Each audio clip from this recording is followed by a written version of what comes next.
वारिस पठान साहब, ईरान अगर धार्मिक लाइंस पर लोगों को उकसा रहा है, क्या आपको नहीं लगता है इसके खिलाफ आपको बोलना चाहिए?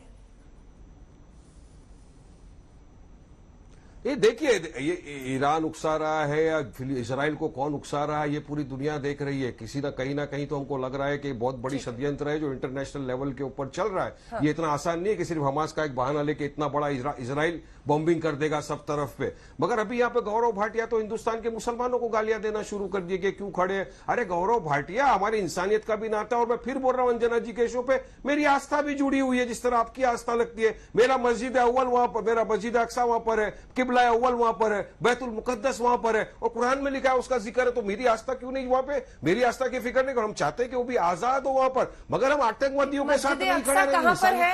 एक सेकंड वारिस साहब, मस्जिद अक्सा कहां पर है? बच्ची का कत्ल कर दिया। ये अक्सा मस्जिद कहां पर है? जेरूसलम। तो गाजा पट्टी पर अटैक हो रहा है ना, गाजा पट्टी में लड़ाई हो रही है। ठीक है, आराम से प्लीज, ठीक है, मत एक एक करके बोलिए। गाजा पट्टी पे नहीं अटैक हो रहा, यही तो प्रॉब्लम है। गाजा पट्टी के साथ साथ सीरिया, लेबनान, इजिप्ट, सब तरफ अटैक कर रहा है इजराइल। रंजना जी, एक बार अब मुझे अन्य मेहमानों से बात करने दीजिए। मैं आ रही हूँ आपके पास, अली मुस्तफा, मैं आपके पास आना चाहती हूँ। तुर्की के पत्रकार हैं आप, जुड़े हैं हमारे साथ।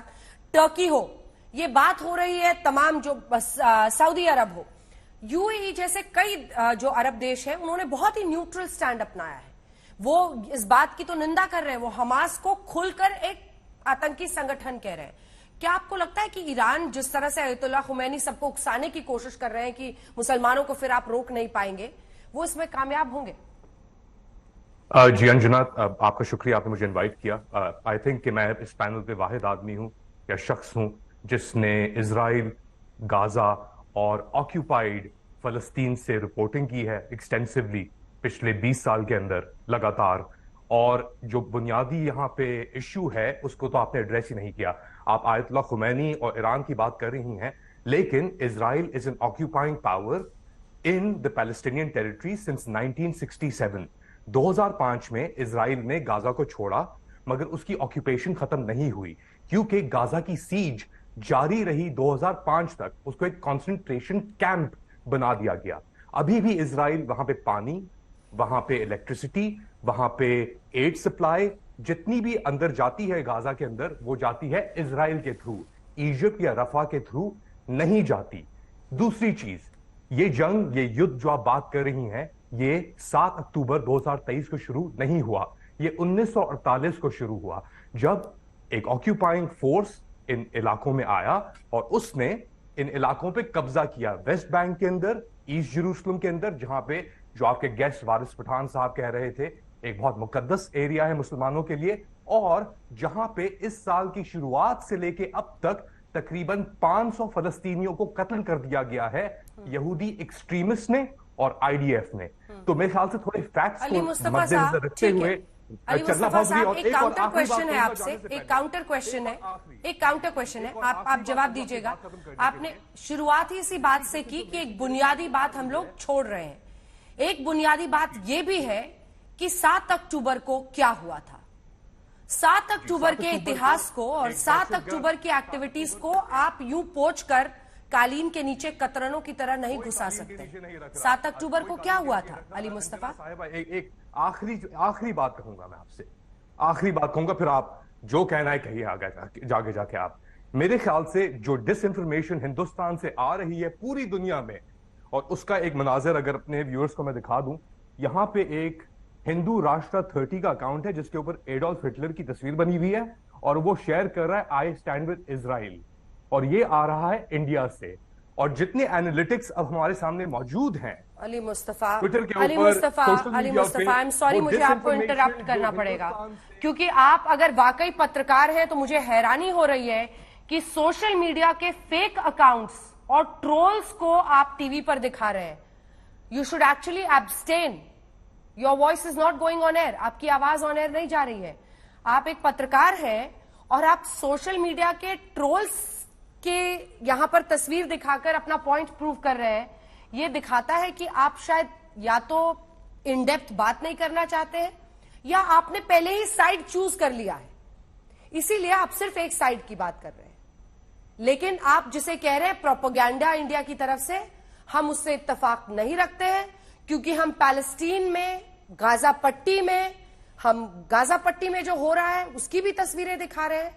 हम ये तस्वीरें भी दिखा रहे हैं कि बच्चों के साथ वहां पर क्या हो रहा है, और दूसरी तरफ इजराइल में 7 अक्टूबर को क्या हुआ था ये भी हम दिखा रहे हैं। लेकिन आप अगर वाकई पत्रकार होते और आपने साइड नहीं चूज किया होता तो आप बताते बिना डर और झिझक के कि 7 अक्टूबर को हमास ने इजराइल के साथ क्या किया था।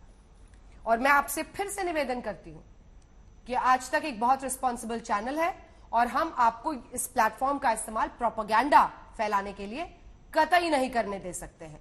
दर्शन ग्रेवाल साहब, आप लंदन से हमारे साथ जुड़ रहे हैं, आप जॉर्डन के नेताओं से, वहां पर ऋषि सुनाक साहब ने भी पीएम ने बात की है।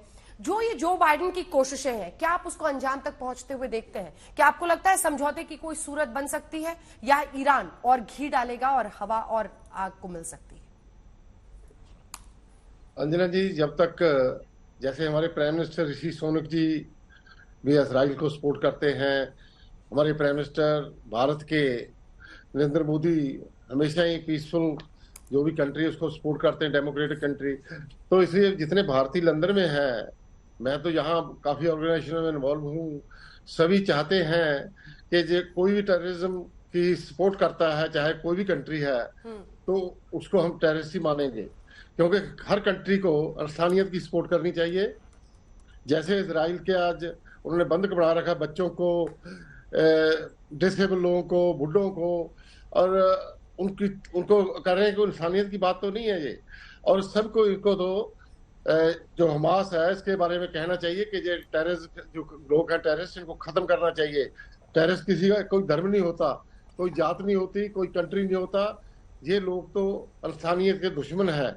जो लोग अभी मैं सुन रहा था, 2 भाई जो बोल रहे थे, इनको थोड़ा अपने अंदर झाती मारनी चाहिए। जो थोड़ी बहुत भी इंसानियत है, धर्म एक ही बात सिखाता है, इंसानियत। और ये किसी कंट्री के हो, किसी धर्म के हो, तो हमारे कंट्री में लंदन के अंदर मुस्लिम भी हैं और वो सभी अच्छी अच्छी पोस्टों पर हैं, मिनिस्टर भी हैं, और वो सब कंडेम कर रहे हैं इनको जो हमास कर रहा है। तो ये समझ नहीं आती है, कुछ लोग जो पत्रकार भी सपोर्ट करते हैं ऐसे टेररिस्ट ग्रुपों को, तो ये तो बड़ी शर्म की बात है। ये तो बहुत शेमफुल है जो हमास की सपोर्ट करता है, जो भी करता है। तो ऐसे लोगों को तो खत्म कर देना चाहिए। ऐसे जो ग्रुप है कहीं भी किसी भी कंट्री में बैठे हैं, सारी दुनिया को मिलकर के, जैसे मोदी जी कहते हैं और ऋषि सुनक जी कहते हैं कि हमें सभी को यूनाइट होना चाहिए, सारे वर्ल्ड को। वर्ल्ड अब आज बहुत छोटा हो गया है। आज वो पहले वाली बातें नहीं है कि बहुत दूर, आज सारा एक आवाज आनी चाहिए सारे वर्ल्ड की तरफ से। ये हमास ऑटोमेटिकली खत्म हो जाएगा। ये भाइयों को, पठान साहब को और दूसरों को मैं कहता हूँ कि दोनों भी आवाज वही बोले जो हम बोल रहे हैं। Thank you. ठीक है, अजय जैन भुटोरिया साहब, आपके पास आते हुए क्या आपको लग रहा है कुछ जो कोशिशें हो रही हैं, क्योंकि कई अरब देशों में इससे पहले विदेश मंत्री अमेरिका के गए हैं, क्या आपको लग रहा है वो रंग लाएगा? क्या वाकई किसी समझौते की सूरत बनाते हुए जो बाइडेन यहां पहुंच रहे हैं, या फिर आग और भड़क सकती है? प्रेसिडेंट बाइडेन के जो अभी ट्रिप है वहाँ पे उनकी पूरी कोशिश यही रहेगी कि इजराइल और देश जो है इसमें इन्वॉल्व नहीं हो, और साथ में पैलेस्टीनियन के लिए जो ह्यूमैनिटेरियन एड है वो इजिप्ट के वहाँ से ओपन हो, और जो पैलेस्टीनियन इनोसेंट लोग हैं उनको वो एड मिले, और हमास जो उसको रोकने की कोशिश कर रहा है उसको, हमास को ब्लॉक किया जाए और हमास को वाइप आउट किया जाए। इसमें ईरान का जो भी इन्वॉल्वमेंट है वो 50-50% चांसेस है कि ईरान डायरेक्टली इन्वॉल्व होगा, लेकिन ईरान हिजबुल्लाह के थ्रू इन्वॉल्व होगा। वो लेबनान बॉर्डर पे होगा, वो सीरिया बॉर्डर पे होगा, और वो हिजबुल्लाह को, जो अनदर टेररिस्ट ऑर्गेनाइजेशन है जिसको ईरान फंड करता है, ईरान हमास को फंड करता है, ईरान हिजबुल्लाह को फंड करता है, और ईरान अब कोशिश करेगा कि हिजबुल्लाह को आगे बढ़ाए। इसीलिए इजराइल ने सीरिया के एयरपोर्ट को, डेमास्कस को बॉम्बिंग किया था, क्योंकि वहां से हिजबुल्लाह अटैक करने की प्लानिंग कर रहे थे। तो अब आगे ये है कि ईरान कभी भी ये गलती नहीं करेगा वो डायरेक्टली इन्वॉल्व होने का, उसमें होगा कि फिर वो यूएस को डायरेक्टली चैलेंज कर रहा है इन्वॉल्व होने के लिए। इसलिए ईरान अभी अपनी कोशिश करेगा हिजबुल्लाह के थ्रू, और टोनी ब्लिंकन जो अभी वहां पे हैं वो जॉर्डन के साथ में मिलके, बाकी अरब देशों के साथ में मिलके इस सिचुएशन को और देशों को इन्वॉल्व होने के प्रिवेंट करने के लिए, लेकिन जो इजराइल कर रहा है वो सही कर रहा है, उसको हमास को खत्म करने का उसको राइट है। ठीक है शिवकांत जी, मैं आपके पास अब आती हूँ। एक तो सबका स्टैंड हम जान रहे हैं, तो आप भी अब इस पर चूंकि पहली बार हल्ला बोल में मेरे साथ जुड़ रहे हैं, लेकिन दूसरी बड़ी बात यह है कि देखिए बहुत आसान तरीका नहीं है, आसान नहीं है, क्योंकि एंथनी ब्लिंकन की खबर यह आई कि जब वो सऊदी अरब गए तो वहां पर एमबीएस ने उनको लगभग 4-5-6 घंटे इंतजार कराया, मोहम्मद बिन सलमान ने। अब ऐसे में जब ये अरब देशों की भी जाके अमेरिका कोशिश कर रहा है कि सबको प्लेटफॉर्म पर लाया जाए, समझौते की सूरत बनाई जाए, क्या आप उसमें सफल होता हुआ देख रहे हैं बाइडेन को? देखिए, इसकी वजह यह है अरब देशों के अपने सिंहासन डोल रहे हैं। आप हमको ये नहीं भूलना चाहिए, जैसे जॉर्डन की आप मिसाल लें तो जॉर्डन में 70% आबादी फिलिस्तीनियों की है। इससे पहले 1971 की आप बात करें तो जॉर्डन में बगावत कर दी थी फिलिस्तीनियों ने। तो ये जो रोष है ये बाकी जगह थोड़ा बहुत प्रदर्शनों के रूप में दिखाई दे रहा है, लेकिन खाड़ी के देश, अरब देश, ये सब तानाशाहियां हैं, यहाँ प्रदर्शन करने की इजाजत नहीं है। लेकिन इन शासकों को मालूम है कि लोग अंदर ही अंदर बहुत बेचैन हैं, और वो होंगे भी, क्योंकि जब नागरिक मारे जाएंगे और जानमाल की वो क्षति होते हुए देखेंगे तो उनकी चिंता और उनका गुस्सा स्वाभाविक है। तो उस गुस्से पर एक तो किसी तरह से उस पर मरहम लगाने की कोशिश है या उनको मनाने की कोशिश है, लेकिन 2-3 बड़े लक्ष्य हैं बाइडेन साहब की यात्रा के। सबसे पहला लक्ष्य उनका है, जैसा कि भुटोरिया साहब ने जिक्र किया, कि वो राहत कॉरिडोर खुलवाना चाहते हैं, और इसके लिए ये तैयारी चल रही है कि लगभग 1000 से 2000 अमेरिकी सैनिक वहां जाएंगे और अमेरिकी सैनिक बीच बचाव करेंगे और यूनाइटेड नेशंस के सैनिक बीच बचाव करेंगे। तो शायद उनको ये लगता है कि इस तरह की घटनाएं नहीं होंगी, कि हो सकता है गजा में कोई सिरफिरा हो, वो उनके ऊपर हमला कर दे और फिर लड़ाई वहीं शुरू हो जाए। तो इसको गारंटी देने के लिए एक तो अमेरिका वहां है। दूसरी बात यह है जो बाइडेन साहब बार बार कहते हैं और वो अपने अनुभव से कहते हैं, अमेरिका ने अफगानिस्तान में घुस के और इराक में घुस के जो गलती की, ये वहां घुस के उस पर कब्जा करने की न सोचें, क्योंकि कब्जा करने के लिए जरूरी ये है, कब्जा तो कर लिया आपने, उसके बाद आप कितने दिन कब्जा करेंगे, कितने दिन वहां चलाएंगे। एक बार जब आप कब्जा कर लेंगे, एक बार जब घुस जाएगी सेना और इस्राइल नियंत्रण कर लेगा, उसके बाद अगर पानी भी बंद होता है, बिजली भी बंद होती है, किसी को छींक भी आती है, तो वो सारा का सारा दोष इस्राइल पे जाएगा। और कब तक भुगतेंगे? ये अमेरिका कर चुका है, 10 साल उसने। नहीं शिवकांत जी, कब्जे की बात तो वो वैसे भी नहीं कह रहे। बेंजामिन नेतन्याहू ने कभी भी कब्जे की बात नहीं की है।